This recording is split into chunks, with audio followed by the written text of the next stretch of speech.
శంఖం మీ చేతికొచ్చాక మహాదేవికి ఎదురు నిలుస్తారని అమ్మవారు నా కంటికి కనపడకుండా చేశారేమో.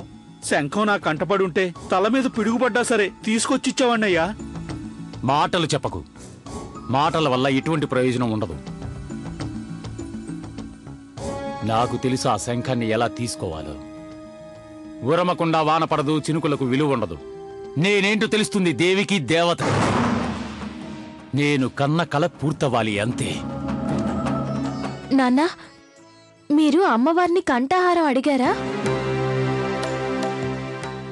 ఏంటి? నేనెందుకు అడగాలి అమ్మవారిని కంఠహారం? ఆ రోజు మన ఇంటికి వచ్చింది కదా ముసల్ది, దాన్ని అడిగాను కంఠహారం. ఊరికే మాట వరుసకి. మీరా కంఠహారం అడగకుండా ఉండాల్సింది. మీరు అడిగినందుకే అమ్మవారు మన ఇంటిని వదిలి వెళ్ళిపోయారు. చాలే ఊరుకో. మా అమ్మ పోయినప్పుడు అమ్మని వాపసివ్వమని అడిగాను మీ అమ్మవారిని. మా అమ్మని వాపసివ్వని అమ్మవారు కంఠహారం ఇచ్చేస్తారా? నువ్వు పార్వతి అమ్మవారిని ఏదేదో అడిగారు, ఇచ్చిందే? అమ్మవారంట అమ్మవారు. మీ నాన్న నన్ను కంఠహారం అడిగినందుకే ఇచ్చానమ్మా. ఇప్పుడు నన్నెందుకు అపార్థం చేసుకుంటున్నావు? అలాగైతే అమ్మ కంటి చూపును తీసుకోమని అడిగాను నిన్ను. నువ్వు మోసం చేస్తున్నావు నన్ను. మీ అమ్మ దీపావళి రోజు నన్ను అడిగింది అదే. మహాదేవికి వచ్చే విపత్తులన్నీ నాకు రాని అని.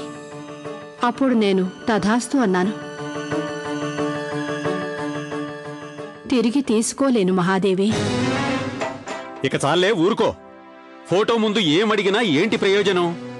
ఒక్కటి గుర్తుపెట్టుకో, మీ దేవుళ్ల రూపం ఫోటోల్లోనూ రాళ్లలోనూ ఎందుకు కనపడుతోందంటే దానికి జీవం లేదు కాబట్టి. జీవం లేదంటే కరుణ కూడా లేదనే. మీరు ఊరుకోండి నాన్న, అలా మాట్లాడకండి. అమ్మ అడిగినందుకే తదాస్తు అన్నావు. ఇప్పుడు నేను అడుగుతున్నాను అమ్మ కళ్ళు రావాలని. తదాస్తు అను. మనం చేసిన కర్మానుసారం ఫలితాలు నిర్ధారించబడతాయమ్మా. కేశవనాథ్కి ఇల్లు అమ్ముతామని మాటిచ్చారంట.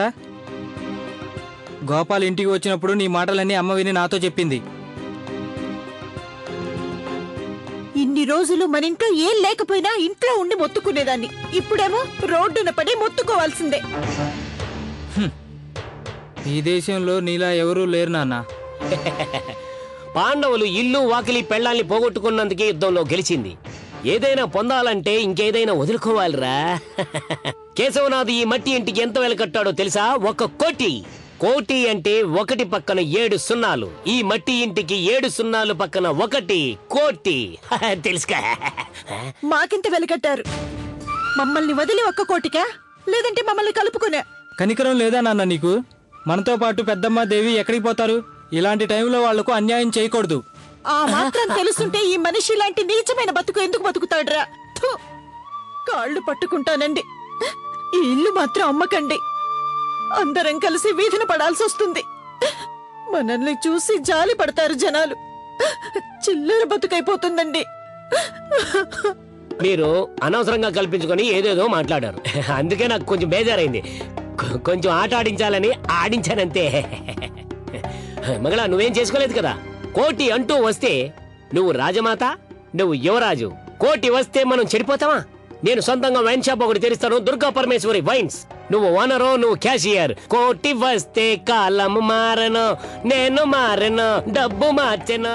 నేను బాగుండాలని కోరుకున్నందుకే నాకు పోవలసిన కళ్ళు నీకు పోయాయి కదా. అసలు నా కళ్ళే పోతే బాగుండేది.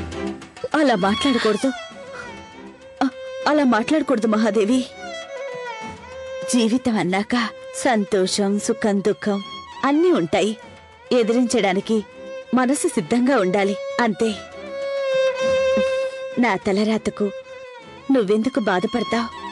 అనుకున్న క్షణంలో మనం అనుకున్నది జరగదు.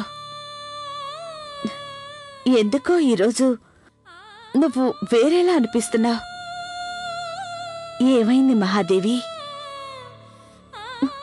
ఏడుస్తున్నావా? లేదమ్మా, నేను ఏడవట్లేదు. నువ్వు ఏడవకు.